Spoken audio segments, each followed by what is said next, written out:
Hi, and welcome to The Swedish Show. My name is Jesus Cruz. My name is Christina Mayorga. And today we're making pumpkin pie. So let's get right into it. So today you're gonna need a few ingredients. We have our brown sugar, flour, salt, cinnamon, nutmeg, and grounded ginger. We have our eggs, our pumpkin stuffing, and this is our what is it called? It's called. It was weird. Shortening. Shortening. We got our shortening and evaporated milk, and we're gonna go ahead and get started. Yay! Let's do it. So, first things first, we're going to Christina. I'm gonna let you wash our hands first. Yes. We did not do this behind the scenes. All right. While we wash our hands, so Christina, tell us a little bit about yourself. Okay. So I have over 5 years of experience in the real estate market. I started as an assistant. That was the purpose in the beginning. And then I was kind of thrown into real estate as a realtor, and I've been doing it ever since. What were you doing before real estate? I was with the kids with the deaf and hard of hearing. So I'm also an interpreter for ASL. Really? Yes. I did that for 4 years, and I studied it. So you speak 3 languages? Yes, I'm trilingual. So how do you say, I want to buy a house in sign language? I want to buy a house. That's pretty cool. Not gonna lie. Let me get some towels. Oh, I just washed them. This is your apron. It's clean. It's all right. Let's get started. What's going on first? The filling. So we're gonna let's open up the 2 cups of the crushed pumpkin. I got into the industry at 17. I got into it by being a loan assistant for bill paying. Where's the little grabber? It's this way. Oh, it goes this way. I think. Hold on. Wait a minute. You have Guys, to it's open this way. Right? Does everyone must Oh, no, I know. I know. But you got it? Yeah. Okay, I feel good about it. So I got into the industry as a loan assistant with State Farm, and Bill Pancake was the agency that I worked for down in Kissimmee. My mentor showed me everything I know, so shout out to Mr. Bill himself. I learned how to, I see you're struggling right there. We're gonna open this this way. This is our first time. Okay, wait a minute. This is not the one I have in my house. Well, if it's the regular one that I know in my house, then I got you. This is my house, and I don't even know how this is. You're struggling. Hold on. Wait, we got here. All right, so now here are the directions. I'm gonna preheat our oven to 400 degrees. Bake 400. Lower oven, preheating, oven light on.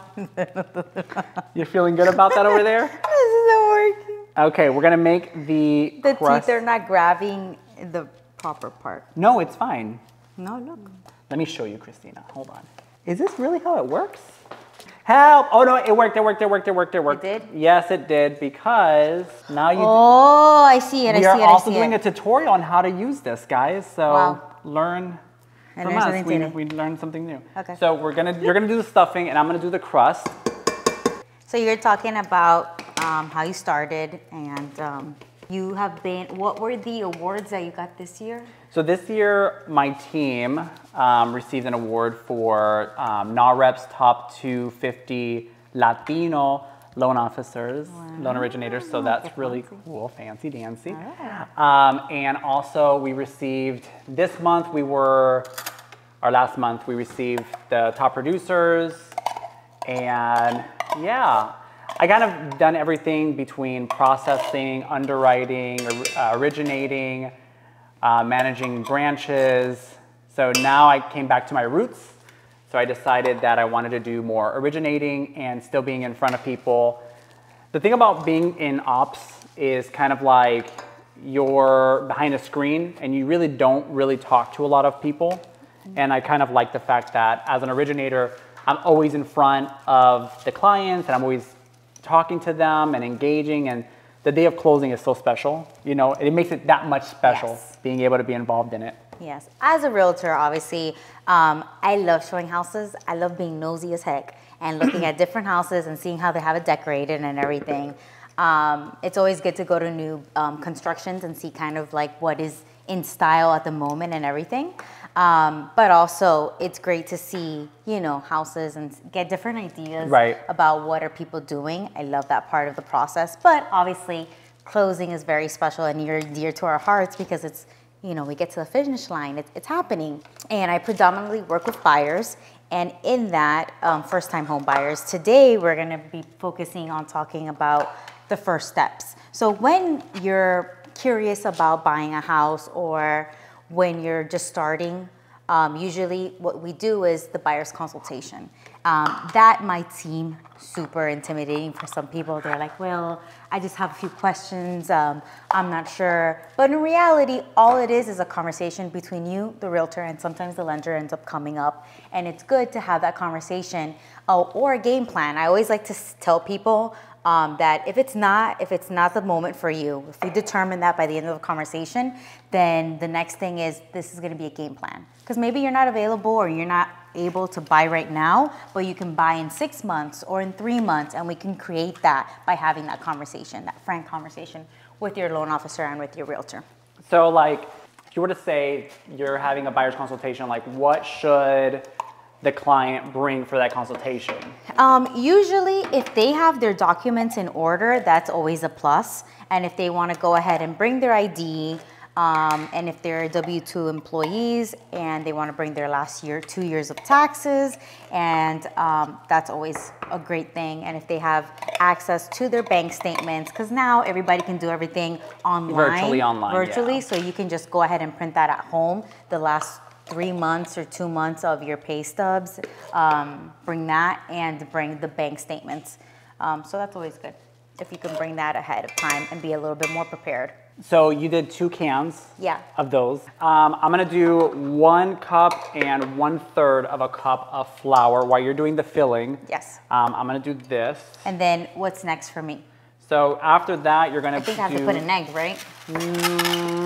You're gonna do 12 ounces of evaporated milk, which is that one you have to open Another that up. can. Another can to attack. 2 eggs, 3/4 of brown sugar, and so I'll leave that for you. 3/4 brown sugar, 3/4 of brown sugar. 3/4 of brown sugar. So typically, like if you're gonna do a buyer's consultation and you want it to be effective, I kind of feel like the client should have the docs ready for the lender as they get to the office. Bring your forms of identification, you're bringing your pay stubs, your tax returns, W-2s. So that way when we get there and we deem that, you know, it's a good fit, that they would be most likely qualified, then we can go ahead and attack the pre-qualification and the pre-approval right then and there. So that way the realtor feels as though that appointment was as best as it could go, and also the client feels as though they walk out of there knowing that they did something when they got there. So, so now after they get pre-approved, what happens next after the buyer's consultation? Well, really, I want to go a little bit deeper in the buyer's consultation, because some of the things that we talk about in the buyer's consultation, it's not just, hey, what kind of house do you like? But we go a little bit in depth about asking, what is it that you need? Because sometimes people automatically assume that you're looking for something bigger, better, but sometimes people are just downsizing, or sometimes people are like, well, you know what, Christina, the most important thing to me is the monthly. So I want to make sure that the monthly is something that I can handle. So depending on those type of things, usually I ask some leading questions like, right now in your space where you're living, do you feel like it's too small or too big? So then, because if I tell them 1,500 square feet, they're like, I don't even know what that looks like. So sometimes they prefer to just compare. Are you comfortable where you're at, or do you want to grow something else? And then I can look up on property records the property where they're currently living, and I can tell them, well, where you're living is this many square feet, and then we can have a range of where they're looking for, what they need. Right. So then, okay, so now you have a client with you, and you're talking about the initial buyer's consultation. Yeah. So first off, where does the majority of your clients come from? Are they just referrals? Do you work any leads? Right now that I have had a few years in real estate, I'm getting a lot of referrals. So the majority of the people that have closed this year have been referrals, friends of friends, neighbors, coming back. And then I've had a few customers that have done the program. So I love to talk to people about having a growth program at the day of closing. So that's something that I do that's a little bit different from other realtors. It's called growth program? Yeah. What that is, it's kind of giving them a game plan to think bigger picture. Because the community that I service, which is predominantly the Hispanic community, has this mindset of, I want to pay my house, I want to know where I'm living, and that's it. But when you think about it, really, we should have a growth mindset when it comes to acquiring wealth, when it comes to buying properties. So I usually give them at the end, like, hey, if your property goes with the average market increases, then the average price of your house should increase by this, estimated wise. And with that, what you can do is take the equity of that house in 2 years and then put that into a new property. And I've actually had 2 customers this year that did that, and they were able to buy their second homes, their investment properties with me. That's pretty cool. That was pretty cool. When you do your buyer's consultation, is it more off script? Do you have a presentation? I do have a presentation. I have a booklet that I like leaving people with. So then that way they kind of have an idea. I have it in English and in Spanish. And then that way they can always take it home and know exactly where they are in the process. Especially the first 15 days when you buy a house, it kind of gets very hectic because you have the inspections, you have the appraisal, you have this, you have that, and you're kind of just like, okay, where am I? Or what happens next? Exactly. Yeah, but I also see that. in the inspection period, in the buyer's consultation, I like to talk about what to expect in the next 30 days because usually from the day that you find your property to the day that you close, that usually takes about 30 days. So there's a lot that goes into the buyer's consultation. Yeah. Do I have my little salt in there? Actually, you have to put filling. You did the eggs. You need 3/4 of brown sugar, 3/4 of brown sugar, and half a tablespoon of ginger, garlic, ginger, cinnamon, and nutmeg, and salt. All of them are half a teaspoon. So buyer's consultations, you can knock those out of the park, obviously. Yeah, and then usually also talking about their why, like why do you want to buy right now?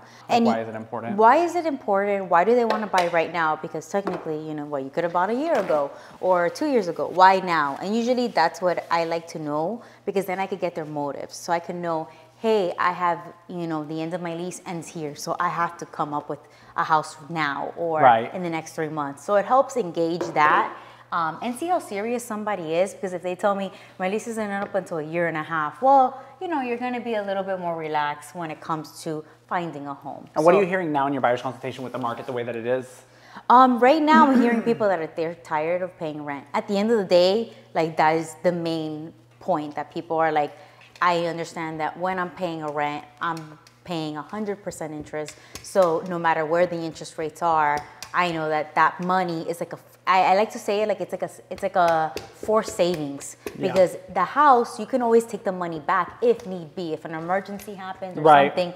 And it's not like when you're renting where all that money that you've put into it, you're never going to get back, really. Well, that's what I put a TikTok and an Instagram reel the other day talking about, you know, you're paying somebody else's mortgage. You're already paying a mortgage. Yeah. Why not your own? You're already paying somebody else's. If you're renting, you're paying somebody else's mortgage, somebody else's expenses. Why not do it for you and your family later on?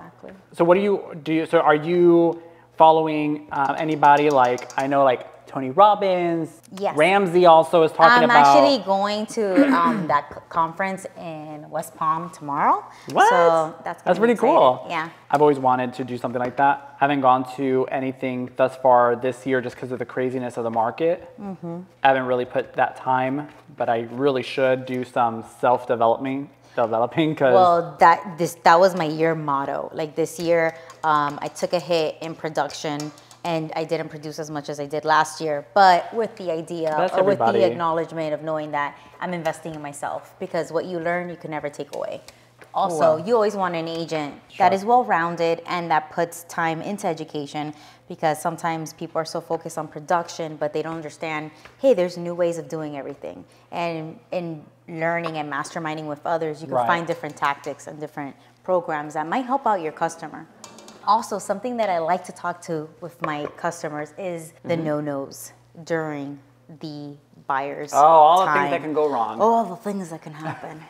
Please don't come at the day of closing with a new BMW. I actually have a horror story. I had a buyer, and the day of closing decided to buy a home as a furniture, and it was reported. So I was like, great. So on the lender side, Yeah. let the public know, why is that a no-no? So initially, like, here's the thing that I always say, it's if you were pre-approved before and you're pre-approved already, you gotta remain the same way you were pre-approved.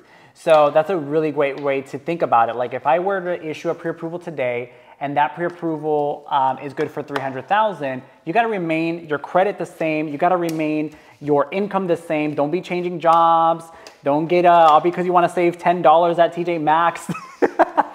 Don't ruin, I hope you love your car because you're about to live in it. I know, I told that to a person one time, he's like, me compré un bote. I was like, I hope you love that boat because you're gonna live in it.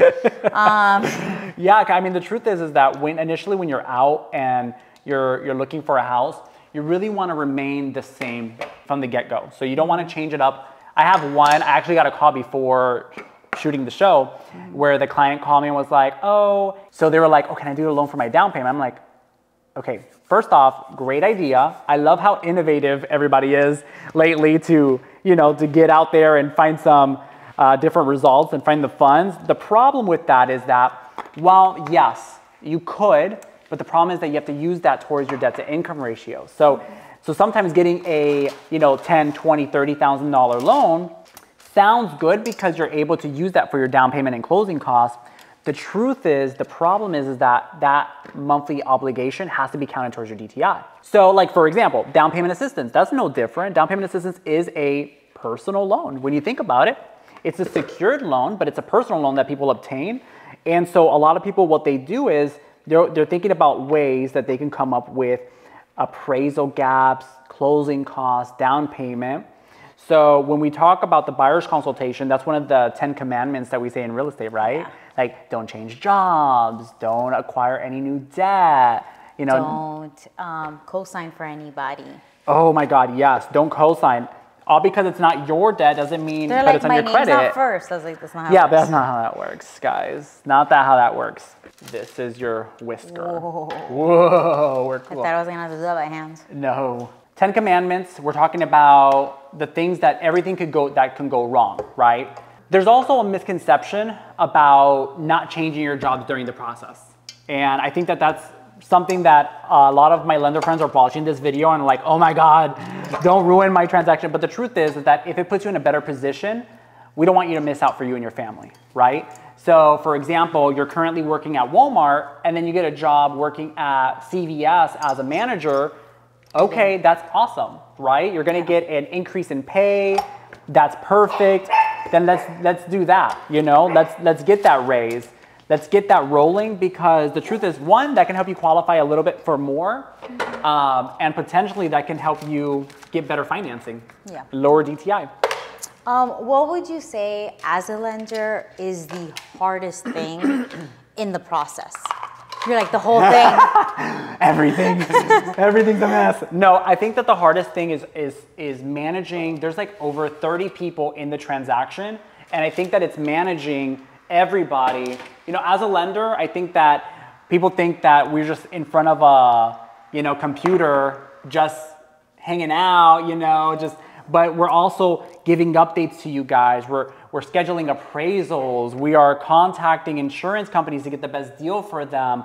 There's so many things that underwriter, processor, funder, closer, inspector. There's so many people that we have to manage.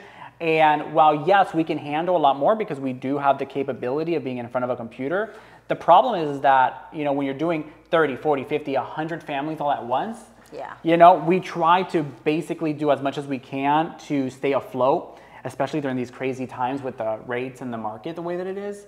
I think the hardest part is managing and coping with different personalities.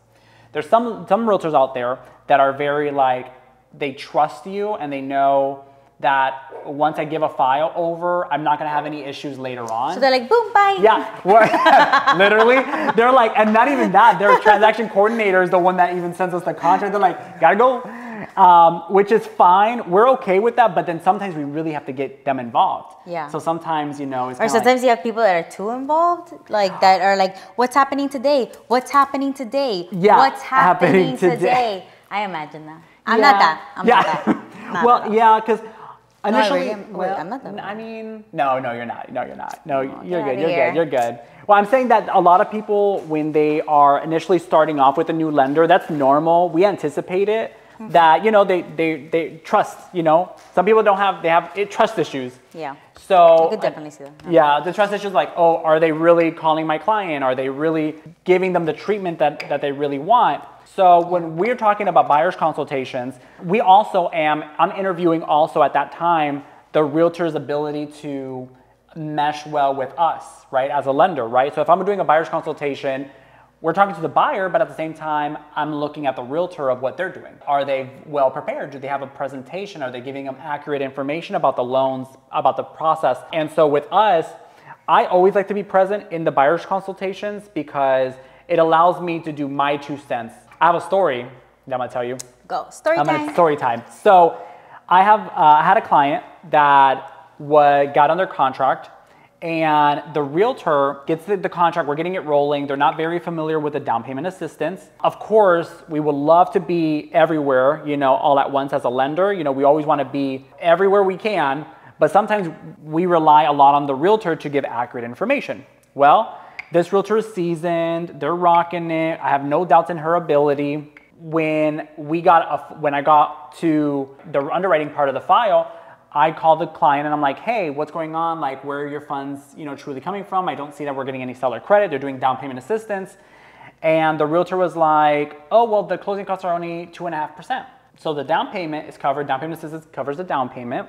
The closing costs, somebody has to cover the closing costs. The seller wasn't giving any credits. Okay. So when I do the numbers, I'm like, hey, the house is $385,000, it's a good amount. And I'm like, hey, well, they're gonna need, you know, $13,000 for closing costs. Where is that gonna come from? Well, what do you mean? We were counting on, you know, 5,000 plus the 1,000 that they put in escrow. And I'm like, no, there's more closing costs when it's down payment assistance. They don't know that down payment assistance covers a portion of it. Because nothing's for free, guys. Nothing's for free. Nothing's for free, because people love to think that the program is like, hey, here's free money. It's like, take it. Yeah, no.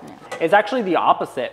So in a buyer's consultation, how I like to explain a down payment assistance is it's a personal loan. So the personal loan is there to help you achieve home ownership so that way you can get your home today. But that does not mean that you're getting a free home where you don't have to pay anything for the house. They're gonna get paid eventually. So they're gonna get paid now, or they're gonna get paid when you sell, refinance, or put the house as an investment. They will get paid.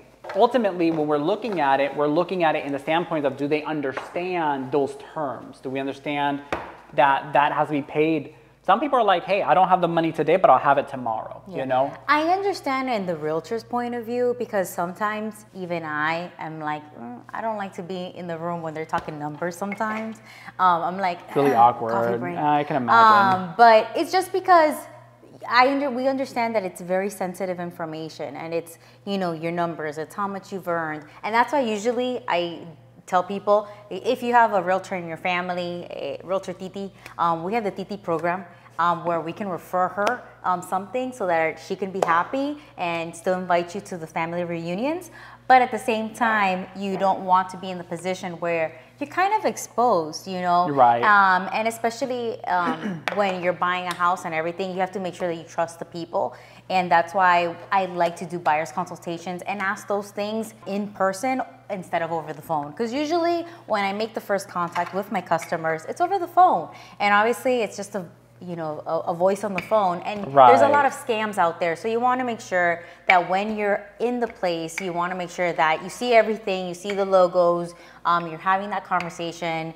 You guys have what kind of number for identification purposes? For as a lender, or as a lender. So when we pull the credit report, we actually look at fraud. The fraud guard, we do fraud guards. On the credit report, actually, it will state whether or not they are like their social security has to be verified, or if it's not verified, the names don't match, date of births don't match, and so forth. But on your end, like if we, we have somebody out of the street They have no idea what's going on. They're just like, hey, I'm interested. And then they want to know that we're legit. I have my state license number that I always, you know, when I have my card, I give that to them. Yeah, your so MLS they could, number. You know, my MLS, so that they could have a little bit more peace of mind, especially when they're divulging sensitive information like how much money you're making, where are you working, da da da. Technically, I can see your identity with these things, you know? Like, technically, I have enough. And there is a lot of fraud in Florida. I've heard horror stories about people, especially in the buyer's consultation, when I have like an elderly couple and they're telling me, oh, the last realtor, she asked for $7,000 and I gave it to her.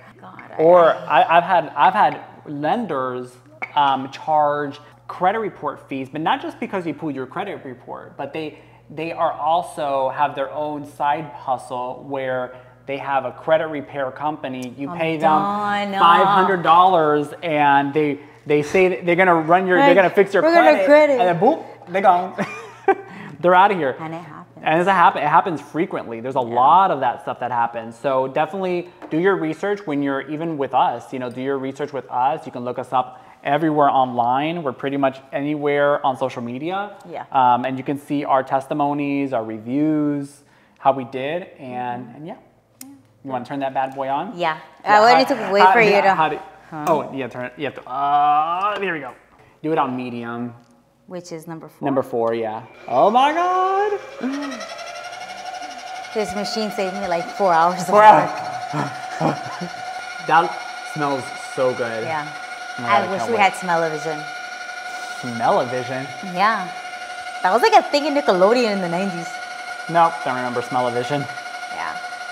It might break a little bit, guys. Let's be honest. Let's be honest. It's like, yeah. All right, 1, 2, 3. Yeah. Okay. Okay. Not horrible. Nice crust. Okay. All right. We're doing good. We're not professionals. We don't do this for a living. living. As you can tell, we stick to real estate, but we want to make this entertaining for you guys. Yes. So if you're an avid baker, please don't kill us. They're like, and be nice on the comments. Yeah. They'll be like, oh my God, it's ripped. You need a new batch. No, it's all right. We're going to make this into our own thing. Yes. I was going to say something like, I'm making my mom's famous pumpkin pie, but that would be a lie.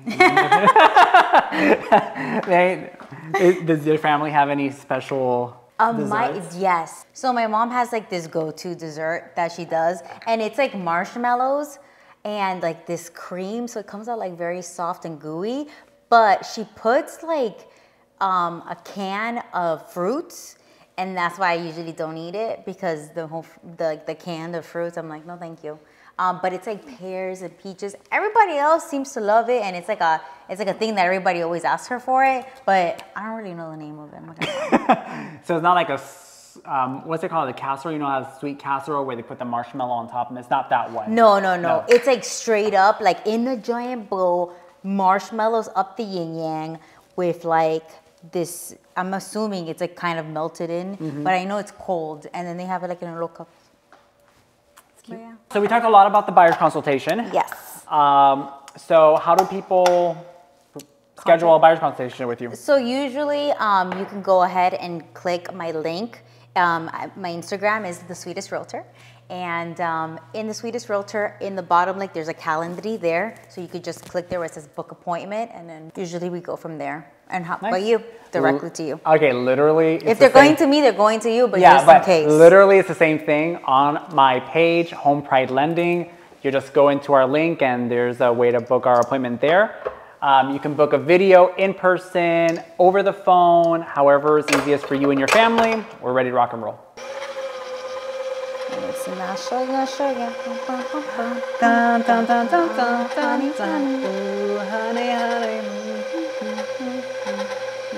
You can spin it up more. Don't be scared. No. Don't be scared. Peter will kill me. Peter's not here now. It's okay.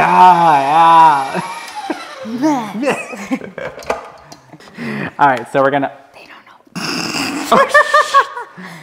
know. Okay.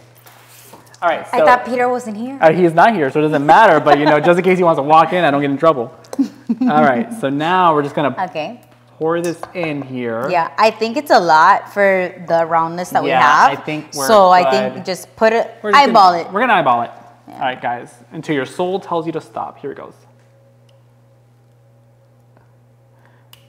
Okay, let's see how that looks first. Okay. Spread it. Spread that. I don't know, guys. I think we're nailing this. If you could only smell it. What is it called? What did you call it? Smell TV or what is it called? Smell-o-vision. Smell-o-vision? Only on Smell-o-vision. Okay, so. Yeah, we need a little bit more in the middle. So it might have been the actual like. I think we did good. I think it's really close. Yeah, I think it's really good. So, right here. It's coming out so good, guys. Okay, so now, do you have to do anything to the crust? Because I see the crust, no? I mean, you could if you really wanted to do the little designs of it, but the truth is that you can literally just leave it the way that is. Yeah, so if you guys at home had a bowl, it would be recommended for the ends, if you have it overflowing over the bowl, you can get a scissor and cut that out and then just do like a little wavy design if you really wanted to, or if you wanted to fold it across and have that design all over, you could do that as well. It's up to you. Work with what you got, right? Yeah. It's Thanksgiving. They're going to eat it anyways. It's your family and your friends. Yeah. Unless it's your like evil tia that judges you all the time. Don't talk about the evil tia. I'm just saying. We don't want her here. Then just go ahead and buy it at Publix and say you did it. Yeah, exactly. We're putting this in the oven for 60 minutes. We're going to wait until it's done. And then we wait. So I think he's going to be able to get pre-approved with no problem. I mean, did you hear that? Yeah, I think it's ready. Okay, cool. Oh, it smells so good. Hopefully it's ready. I wish y'all could smell this. Yeah, this smells really good. All right, look at this. Oh, I'm gonna show you guys a little bit. Let me not burn myself. I don't know. I think we did a great job. Yes, we did. Look at that. That looks good. That looks legit. All right, Betty Crocker, watch out. Here we come. That looks really good. Christina coming for you. Yeah, the Swedish show, making dreams happen over here. We are trying our pumpkin, our pumpkin pie made with love. Do you like pumpkin pie? I don't. Well, that's why you're gonna get the first bite. I like pumpkin soup, but I don't. I'll be lying. It's the same thing. Everyone in the comments is gonna be like, it's the same thing. No, that's like ketchup and tomatoes. Just try a little piece. It's different. Try a little piece. I'm trying to get some of the crust though. The way I cut it, I left some of the crust. I don't know, maybe. Okay, it smells the part. Let me try it with you. It smells good. Let me try it at the same time with you. Hold on. Oy. All right, here goes nothing. Okay. All right, 1, 2, 3.